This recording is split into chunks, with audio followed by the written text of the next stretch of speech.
Hi, welcome. I'm John Liu from VMware Education, and I would like to talk to you about vSphere security. In this module, we're going to discuss the importance and the components of security in a vSphere environment. In fact, vSphere out of the box has many elements that keep it secure right out of the default settings. Certificates, authorizations, for instance, compliance with security standards, many areas in the hypervisor keeping it secure, the hypervisor itself being one of the most secure hypervisors in the market. But there are areas in any vSphere environment, in any enterprise, that you could change the security posture of your vSphere environment to make it more compliant with other parts of your organization's security standards. So we'll talk about how to further harden your vSphere environment against security threats and the variety of settings that are available for the vCenter server systems, ESXi hosts, virtual machines, and the vSphere network. We can also encrypt our virtual machines. So let's take a look at what we'll discuss here in our 5 lessons. First lesson, we're going to take a look at the basics on ESXi host access and authentication. Second lesson, we'll take a look at just general vSphere security recommendations. This applies to vCenters, ESX servers, virtual machines, and the management network. We'll also take a look at where vSphere utilizes security standards and protocols and how to secure your VMs with higher levels of access control and authentication on just the trustfulness of the actual VMs and its guest OS. We'll take a look at that in our 4th lesson, just on the best practices for securing VMs, and finally, how to encrypt the VMs with the vSphere's built-in VM encryption feature. So let's take a look at our first lesson, configuring host access and authentication. So as I mentioned, ESXi hosts have a lot of built-in security features. There's a built-in firewall. So we'll take a look at the firewall configuration. The ESXi host has another feature which is powerful called lockdown mode. You can adjust those settings for what is lockdown mode. And we'll take a look at how to configure user logins that are available to authenticate with directory services. So the hypervisor, as we just mentioned, the architecture has many built-in security features, built-in CPU isolation, memory isolation, firewall, and device isolation. We can configure additional features such as the firewall and different services, disable the services that are not standard services, or at least they should not be enabled as a general practice. You may need them from time to time, but you should generally keep some of these services disabled and take a look at what lockdown mode is. And so all of these parameters are adjusted by selecting your ESXi host in the vSphere client, clicking on that configure tab, and then down under the main navigational areas of the different areas to configure out an ESXi host. You've got the firewall section, you've got the services section, and we have what's called the security profile section. Each one of them has a select area that we can narrow down and adjust certain attributes. So one important characteristic of the ESXi host is that there is a firewall. It's a service-oriented stateless firewall built in for the VM kernel network-facing VM kernel ports. So that's where we're protecting here, right? We're filtering traffic in and out of the VM kernel for any network-facing ports. That means it's a VM kernel port for management, the VM kernel port for vMotion, a VM kernel port for, say, fault tolerance, a VM kernel port for IP storage. Anything that has a network-facing VM kernel port has the built-in firewall filtering the traffic for any one of those network connection points. So the good news is that this firewall has already been enabled by default. All the ports are blocked, both inbound and outbound, except for the select ports that are needed to manage that server with. So there aren't that unusual services here. For instance, outbound traffic, the firewall allows for DNS requests. The outbound ports allow for, DHCP requests, NTP requests, right? Your typical outbound client request services are already open in the firewall. And then for inbound, a classic example is that we allow for SSH inbound, right? Because we have the SSH service running inside the ESX server's shell services. However, by default, an SSH client is actually blocked by default. So while we allow SSH connections into the host, a default setting is that anybody who's logged into the ESXi shell interface, they actually cannot SSH out, not by default. If these are things that need to be adjusted, this actually isn't too complicated to adjust. You simply select the firewall section on your vSphere client, and then find the service that you're interested in making modifications for. Select the edit key, and select that you would like to edit a service. Like for instance here, the SSH server service is being adjusted here. Now the SSH service, the inbound SSH port, is already open by default. What we can do though is that we can further lock that down while keeping the port open, but only limiting access for a few known good IP addresses, right? The admins should only be the ones who are going to be accessing any ESX service SSH services. So set up an access control list for just the known admins systems to lock that down a bit, right? While keeping the service open, but only allowing for those who are authorized access to the host.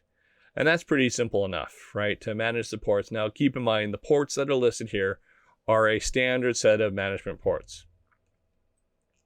Now, another thing to consider are the services. There's a variety of different services that might be running on an ESXi host. For the most part, you leave them with their default settings. And in fact, if you are setting to use the service, a lot of times utilizing the service or configuring the service in the vSphere client should automatically enable the service. NTP, for instance, you select that you would like to have the host associated with a couple different NTP servers. While selecting who the NTP services are, you also are enabling the services too, right, for NTP. But for SSH, well, those services are actually disabled by default, and they should be disabled as a best practice. We don't want to have too many points of entry into any of our critical servers out there.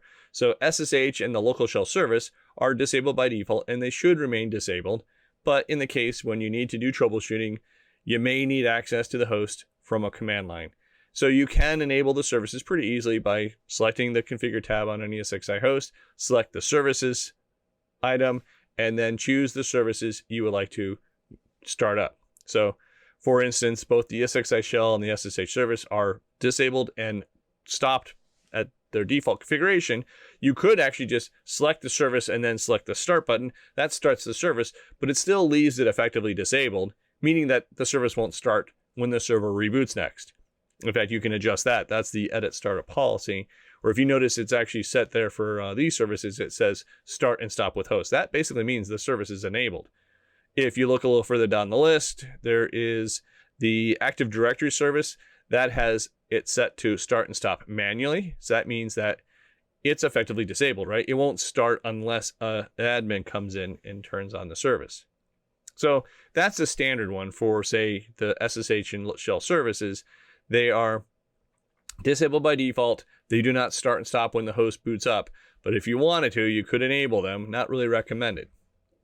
So here's an important thing that you can try out, right? If you ever need the SSH service or you ever need the local shell service, it's easy enough to remember to enable them here. Just don't forget to disable them when you're done.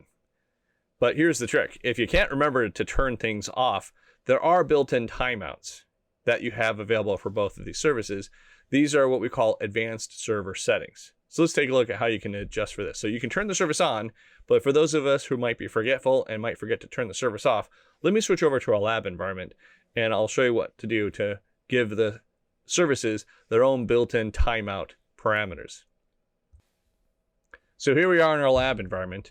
And if you click on a host, like we have here, and click on the configure tab, what we're looking for here are the advanced system settings. This is where we can find all the advanced parameters for an ESXi host. And there are a couple that are pretty useful for handling how the ESXi shell service and the local shell service might actually have automatic timeouts. So what you'll need to do is select edit. And now, without remembering the name of the service, or I should say the advanced server setting, and this is a pretty big list of advanced services. One of the handy things to do is these timeouts that I'm referring to are shell timeouts. So if you can just remember that, shell is your filter. And sure enough, there are only a few things in the list of advanced settings that have the word shell in their name, but the two we're looking for here are come right up. There's one here called the ESXi shell interactive timeout, and then there's the ESXi shell timeout. So these are the two that are important. Notice they're actually set to 0 by default. You can set these, and these are in seconds, if I remember correctly here. And what you'll do here is that if you would like to make sure that these services automatically kick in so that you don't have to remember to log yourself out, you don't even have to remember to turn the service off, right? It will do these for you. So the interactive timeout will log you out of the shell after a certain amount of idle time. Easy enough to do. You just set this maybe 5 minutes of idle time, right? 300 seconds sounds like a good number. And so that you do whatever it is that you needed to do. And ideally you should log yourself out. But if you forget, you can have an idle time log you out. But that still means that it's still available for another person to log in. So then that's another timeout. The shell timeout, you can also set, I don't know, maybe 5 minutes. At least here, if you logged yourself in, you did all your troubleshooting, you logged yourself out, that's even better, perfect. But if you forgot to turn the service off, right? You forgot to disable for future login. So that's what this shell timeout will do. After 5 minutes of you enabling the service, it will automatically disable the service for future logins. It won't log you out. If you're logged in, that's not going to interfere with your current session. But what it will do is it will prevent future logins after this timeout expires. But if you forget to log yourself out, that's the interactive timeout. That will log you out after some idle time if you set that up. But by default, you notice they're actually set to 0, which means there is no timeout. You might note that you can also do this from the direct console user interface too. You do that from right in the DCUI, go into the troubleshooting options, and that's exactly where you enable these services. When the services are disabled, you can also adjust them from the DCUI. From the DCUI though, they're actually set in minutes. So it's same basic things, you just set it with a different number. This one you set in seconds. If you were to adjust the settings on the DCUI, you're setting them actually in minutes. In any case, that's how you'd set these timeouts. I like these to give the admins just a little bit of a break, because it's sometimes in an emergency, it's very important to remember to enable the services when you need them, but it can also be now that you've taken care of the issue, you might be forgetful. Not that you would be, but if somebody might be forgetful and actually forget to turn the services off. Well, this will take care of those forgetful periods of time. So that was a quick look at some of the settings on accessing a host's services and its firewall. We'll take a quick break and we'll come back and take a look at this other feature called lockdown mode.